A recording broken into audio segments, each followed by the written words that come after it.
Hello and welcome everyone to another episode of Champions of Inspiration. A fun show today because we've got a new friend that's tremendously knowledgeable, just an absolute expert in her area. She helps you crystallize your message, crystallize your business. She helps you co-create. She does so many different things. Theresa Rose, welcome to Champions of Inspiration. Thank you, Scott, for having me. I'm excited to be here. So I think sometimes I know when I saw your title, and I know the company is Crystallize Your Brilliance. That made a lot of sense to me as soon as I saw it. But crystallizer is a very unique description. Help It everybody is. understand exactly what you do with that.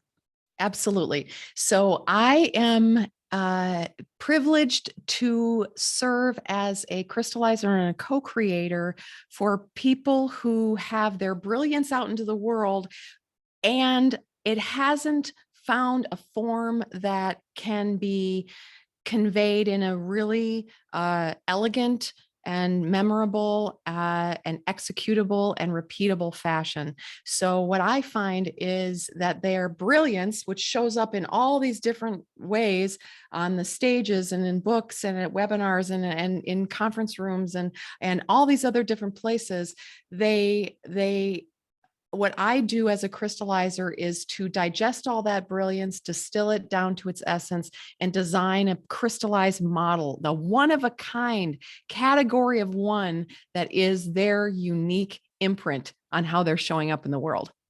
That's fabulous. I mean, I don't think there's any doubt that if you want to share influence in this day and age, that you've got to have the dynamics of duplication, right? Somebody's got to be able to tell somebody else, what is it that you want me to see? Exactly. Right. Exactly. So Yep. that's got to be a lot of fun, actually. It's so fun. It's so fun. It's like my favorite thing to do ever, because what I get to do is have a sneak peek into someone's brilliance. And what I do, I think that's unique. There's quite a few things, but the crystallization process happens where most times people are tasked with describing their own brilliance, right? Who are you? What do you do? Right. And how do I serve? And what's my value? And they have a narrative that they rattle off, right? And but they also don't know what their blind spots are. They Right. don't know the more expansive view of who they are. So what I do in the crystallization process is I get to digest all their places that they show up, where we read them, where we listen to them, where we watch them, and where we interact with them. And the process for me is so what I call strategically sacred, because what I do is I unplug from everything else and I turn off all the machines and I feel good. I make sure that I physically and mentally and emotionally feel good so that I'm showing up for them 100%. And as then I open up that book and or look at that keynote, I have my trusty notebook with me and I just start to experience their brilliance in the way that they were wanting it to come out.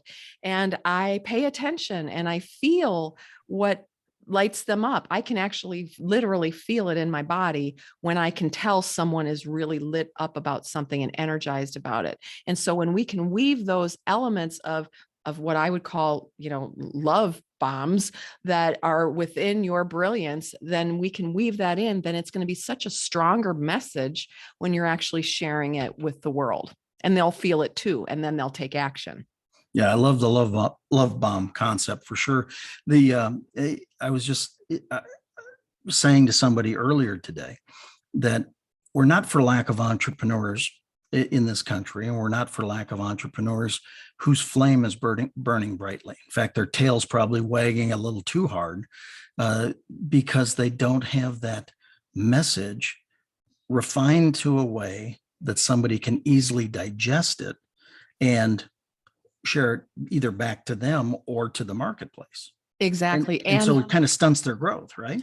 completely. And it wears them out, frankly, because then what happens is they keep chasing after the next big strategy or the next big, shiny object without really understanding the essence of who they are and what makes them different. And I actually call it a spirit print of their business. So it's like a fingerprint, except Like that. it's your reason of why you're here. right? And what you're trying to share with the world. When you get that spirit print that almost feels like it belongs in your heart, it starts in your heart, that when you do that, then you are being so much more efficient because you're actually executing off the exact same model, the foundation, the framework from it. So they're reading, listening, watching, and interacting with the same information and that same passion and energy. So then the money comes from that, right? And the engagement comes from that, because a confused mind doesn't buy. Totally, I say that all the time. Totally agree. Classically, as a sales guy and a sales trainer throughout my career, I have watched people overcomplicate the presentation process so significantly. One of the things I say very consistently is it really comes down to 4 words: identify, problem, provide, solution.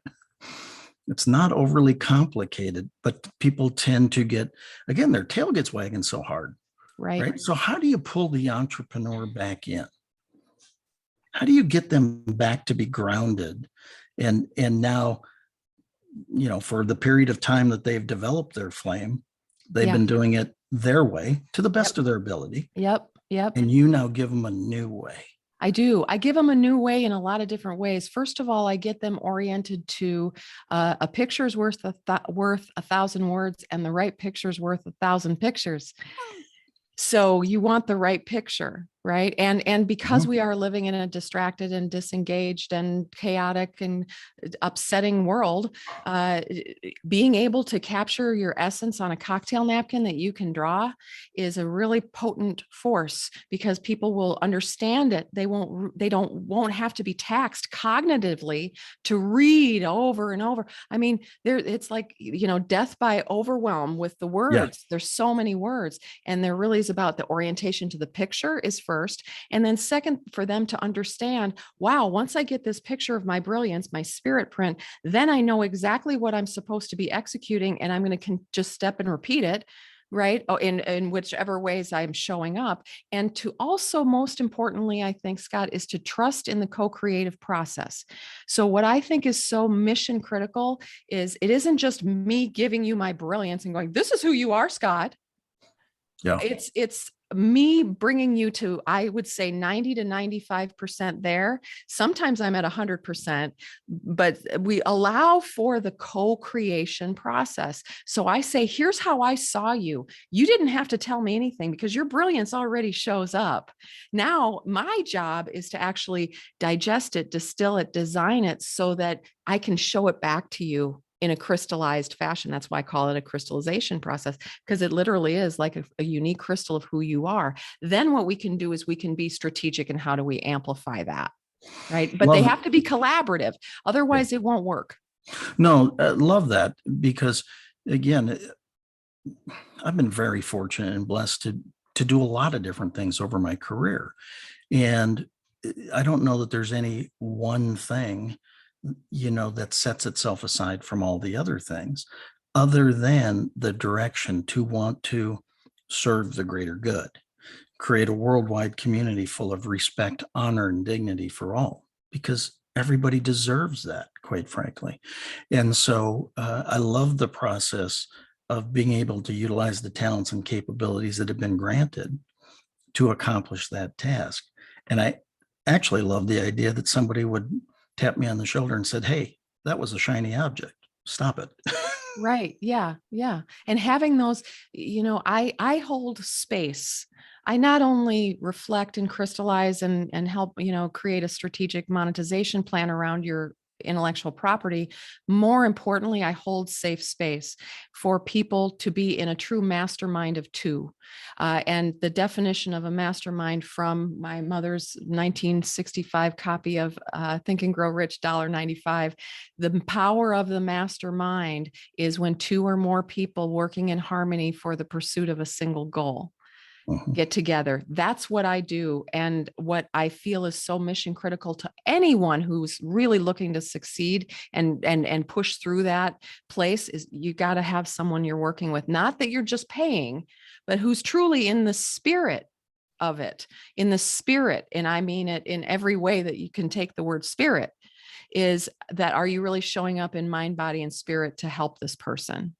Right. Yeah, the fact is that to entrepreneurialism certainly is not cookie cutter. And unfortunately, I think too many entrepreneurs try to fit it in, but I also think too many coaches try to fit it in. Yep. That this is the way to handle things. I've always worked from the place of the answer is within the person I'm talking to. My job is to ask the best question to get that to come out. Mm-hmm. And then we can work on the next level of response after that to get them to their brilliance. And I love the crystallize your brilliance, because everybody has got their own brilliance. Everybody has got their own genius.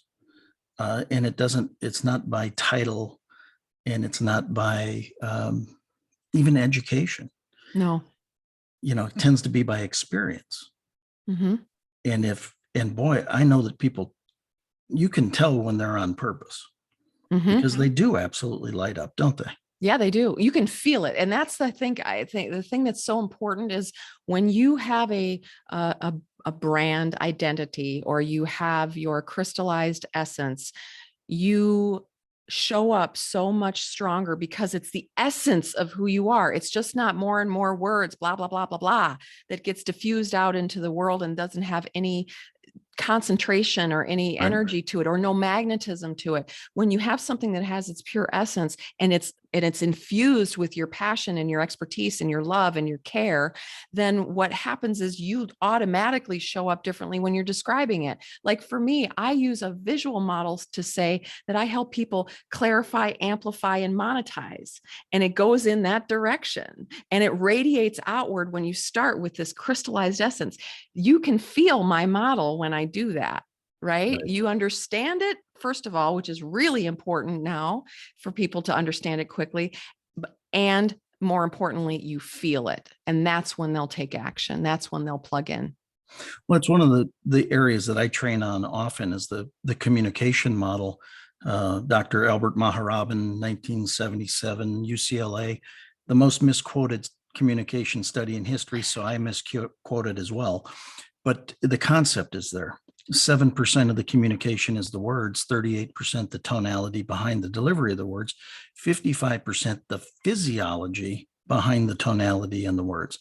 Well, physiology is the body, is you. Just the fact that you are gesturing up and high is part of the communications, and it's actually a larger part than the words that were being spoken. So exactly. I love the idea that you're helping people connect at a heart level. One of my brands along the way has been heart-centered selling. So I get it completely. I don't ever want to sell you anything, but I always want you to buy a lot from me. Exactly. I tell all day long. Yeah, right? Exactly. My responsibility to create that environment where you feel comfortable that the offered solution is the right solution for you. Yep. So I love the fact that you're helping people crystallize their message, because there's a lot of ambiguity out there, right? Oh. And people think that they're dead on when in fact they're saying something else, right? Not only are they saying something else, but they're sounding like everybody else. Oh my gosh. I know so many coaches. That's what's so beautiful about the work that I do, is that I take these incredibly talented people whose words sound like everybody else's words. And because of that, it's just so diluted, and they can't find a voice, and they just it doesn't land. For me to then find their uniqueness and their category of oneness and their essence, then they are so different than everybody else, right? And then they walk in a totally different way when that happens. They shine brighter because you can actually see only them, and not just this cacophony of words that they all, that we're all told we should use. Right. I mean, what I was thinking of is I was sharing with a client one day, or asking them, so what are your unique selling propositions, your USPs? And they said, what's that? And I said, the unique selling proposition. What makes you different from everybody else? Different? Yep. Well, we've been in business for 35 years. So what? What does that do? That just tells me that maybe you're tired and don't care anymore. Right. No, that means that we're here to serve you. I said, but see, your definition of that is different than potential customers' definition of that. So again, I really can appreciate what you're doing for folks to help them clarify that message in such a way that it's actually received much better. Exactly. And what I also do is incorporate the words, because I find that when we're talking, it's about pictures and pictures and words make up the energy that you are conveying out into the world. And we want to make sure those are aligned and that they represent each other. So once I have crystallized someone's brilliance and we polish it to perfection. So it isn't just a, yeah, it has to be a, heck yeah. Hell yeah. Yeah. It has to be that, because they're going to use it for everything. So it has to land so firmly as a heck yeah, that then we go and we shift and we look at the monetization of it. And we finish it off with the words. And one of my clients said, this particular person or this coach or this network says, yeah, they can tell you all day long about how to spread the word. They just don't help you with the words. Yeah, very true. Isn't that the truth? Again, word choice is critical.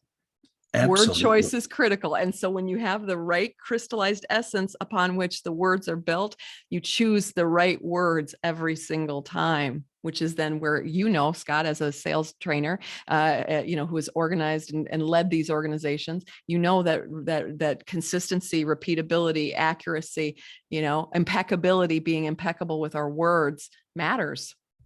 Oh, very much so. An example I use is when maybe you go to a Starbucks and there's a lovely young lady walking up at the same time you do. You open the door. She typically says, "Thank you. How do you respond to that?" And the audience will say, "Well, you're welcome."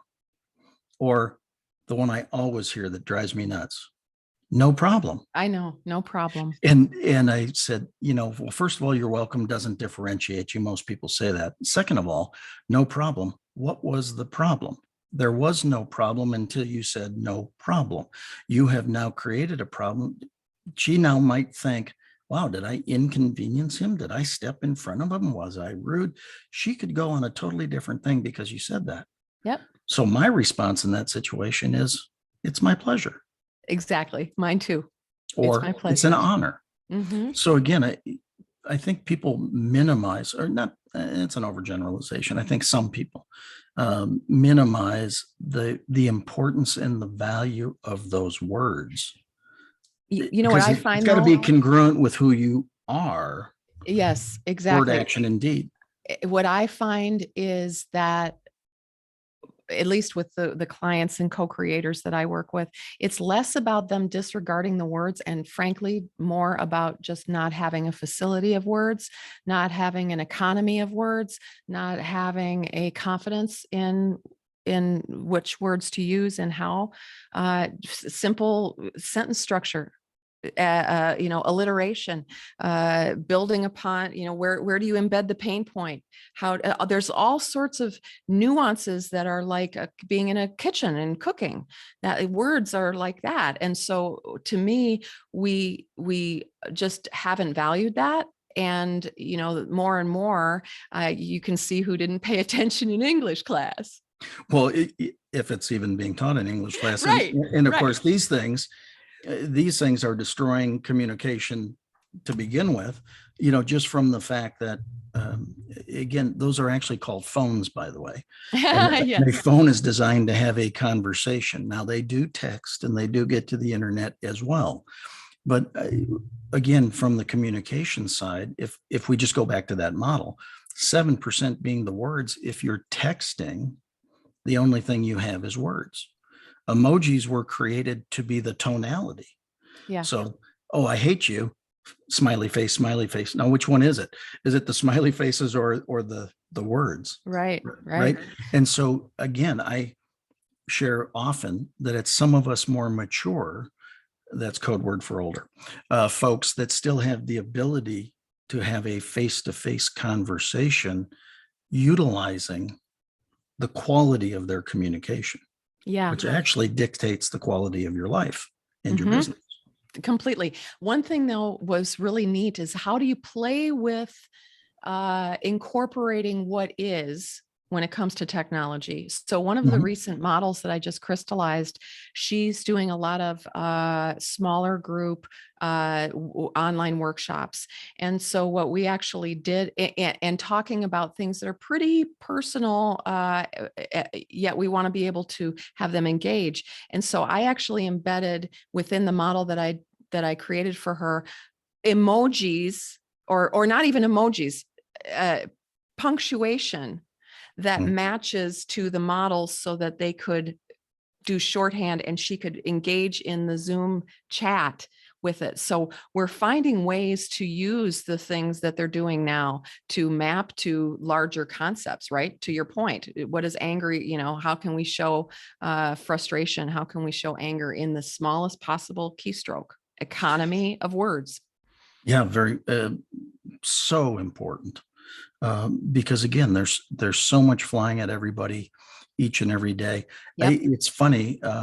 My speaking mentor, I learned the value of words through my speaking mentor. I was fortunate enough to follow him on stage one day. He did a 90-minute presentation. I was doing the next one, and he said, "Would you like a debrief afterwards?" I said, "Yes." He said, "Come to my suite afterwards, and we'll go through it." So I finished the presentation, signed books, did the stuff that I was doing. Finally went for the debrief. I had a yellow pad, and he said, "Would you like a drink?" And I said, "Am I going to need one?" He goes, "Absolutely." And so he made me a drink, and I got my yellow pad and I had my drink. And he said, "You ready?" I said, "Yes, sir. Fire away." He said, "Remember at 38 minutes when you said the word appropriate?" I said, "Yeah." He said, "Advantageous would have been a much better word there." And I wrote it down and I said, "Yes, sir." And he goes, "That's it." The entire debrief for 90-minute talk was one word. And it just shared with me the importance of words. And so again, I totally respect and honor what you do, because I think um, it's our ability to find those words. Again, the quality of our life can be the quality of our communications, Exactly. because that's what we have out there. It's one of the ways that we're judged, especially in this fast-paced world that we live in today. Right. What other tips can you give people quickly to help them kind of rein in their messages? Well, the first thing is a challenge to say, can you draw it on a cocktail napkin? Can you draw It's a your cool brilliance idea, on a actually. cocktail napkin? I've Yeah. sold very healthy speaking engagements when I could draw my mindful performance model on a cocktail napkin. So it can be done, and that's a great example. I wrote my latest book, Mindful Performance. I have a model in it that has mindfulness in the middle and 9 different areas of focus, and within those 9 different areas of focus, I know I'm a nerd. I've got 9 strategies that map to at home, at work, and all day long. It feels very good. It's very nourishing that it's a system, right? And when I draw my model and I just hack it up, and just draw it like that with a circle and everything, when I'm communicating to, people that I connect with, knowing that I can draw that and that there's 81 strategies and 9 areas of focus, and mindfulness starts in the middle, and here's what they all are, elevates my differentiating factor and my Uh-huh. expertise, that I never have to get into the conversation about why I am what I am and what I charge. And that's really powerful. So I encourage your entrepreneurs to say, can you draw your business, not just your thought leadership, how your business, on a cocktail napkin, and not an acronym that only okay, Yes. but something you actually can convey with meaning and context. I would also say, I would encourage them to stop sharing, to stop making their content all about other people's content, and start making their own content. Like I would, if you are best friends with Simon Sinek, can you send him my way? Because I mean, I have like a serious girl crush on him. But here's the thing: I don't think anybody else needs to forward or share Simon Sinek quotes. He's got plenty, right? So where are the thought leaders that are doing their own quotes, and what are those based on, right? Yeah. So start creating your own would be what I would say. A fabulous point. I had a friend actually say that to me a number of years ago, because I would post a lot of Zig Ziglar and a lot of Jim Rohn. And he said, great guys, quotes are right on. They've both passed, and it's time for a new sheriff. And he started encouraging me to create my own. One of mine is everything in life is perfect, ... once time passes and perspective is gained. Mm-hmm. So, Mm-hmm. again, it's a quote of understanding, right? Yeah. And so again, I wholeheartedly agree with that. I think it's funny. In fact, we'll have to talk offline, because I can show you a lot that, again, you tend to say when you're coaching or when you're speaking, and you might not even recognize your own brilliance, right? No, you absolutely can't. I can tell you it's not a might. That's one thing that I tell every single client. I say, please let go of right away any kind of shame or disappointment or judgment that you have on yourself, that you are broken or that you couldn't figure it out or that you somehow failed. The very nature of co-creation, the whole thing upon Think and Grow Rich and the power of the mastermind is about two or more people in pursuit of a single goal, working in harmony. You cannot see yourself. You cannot. I don't know. Yeah. I don't know my brilliance, right? I had to have other people reflect it to me and show me. So that's the kind of thing that is like encouraging people to really let go of the judgment, right? One of my guests a couple days ago on the show said you can't read the label from the inside the jar. Yes, exactly. Exactly. So it's really an honor and a privilege for me to be able to see people. And that's the number one thing I keep hearing is I finally know who I am, where I'm going and what I'm doing. But the one that really touches my heart the most is, I feel seen. I feel Yeah, that's seen and awesome. understood. And in this day and age, when people are so fragmented and disjointed and disconnected, I want to be the person that lets people feel seen. Totally agree. Excellent, excellent final piece of wisdom there. That was wonderful. So hard to believe that we've shot through our time. We'll have to do this again. How do people get a hold of you to get your brilliance into their Yeah. business? Thank you. I would love for them to come see me at my domain, theresarose.com. And if you're wondering how to spell it, it looks like there's a rose. So theresarose.com or Theresa Rose. Very nice. Theresa, thanks for joining us here today on Champions of Inspiration.